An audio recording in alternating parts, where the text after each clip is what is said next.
repetition, reiteration, pleonasm, being paraphrastic and redundant, offering yourself as a representative of the Department of Redundancy Department.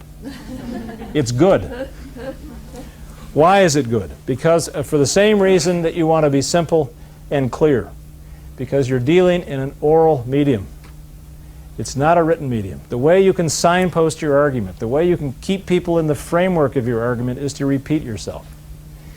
In fact, I've seen studies of classroom teaching in which one of the first and most reliable signs of whether a teacher is effective by all kinds of measurements, crude but simple measurement, is how often that teacher says the word like.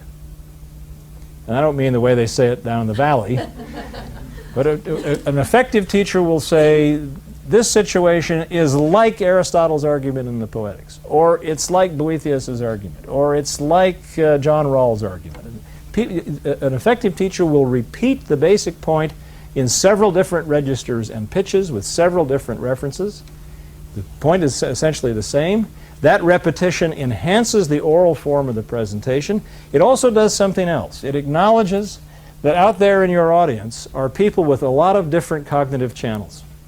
Not everybody hears the same way or learns the same way or assimilates material in the same way. And the more repeated examples of a slightly different sort that you give, the more, as it were, surfaces on this body of knowledge that you're offering are available for interaction with your listeners.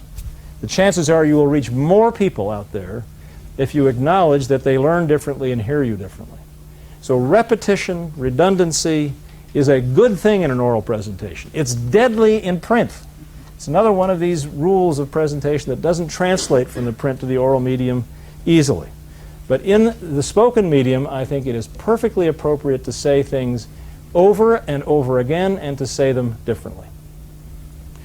All right, finally, you come to, or almost finally, you come to the end. This is the point to which you've been building. Along with the introduction, as I said a moment ago, it is the other absolutely crucial element of the lecture. Ideally, you want to make the ending punchy and memorable and concrete.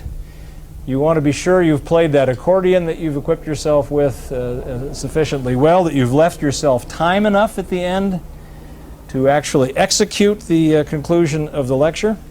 And ideally, again, you want to end at the beginning. You want to close the circle of the presentation. You want to refer back to your introduction. If you're successful, I think you have done, at this point, three things. First of all, you have imparted some useful information. Secondly, you have guided your auditors into some future, we hope, long-term engagement with the subject that's so dear to your heart that you've subjected yourself to the experience of talking about it. And thirdly, you've left some food for thought on the table.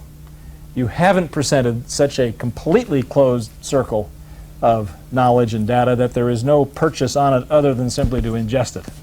You've left some food for thought on the table that people can take away and chew on. That, I think, is essentially the measure of a successful lecture.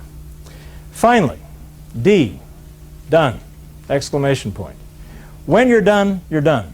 Don't start adding any final thoughts or second thoughts. Don't confuse the picture. You've constructed this whole lecture, after all, to build to this conclusion that you've now so artfully rendered.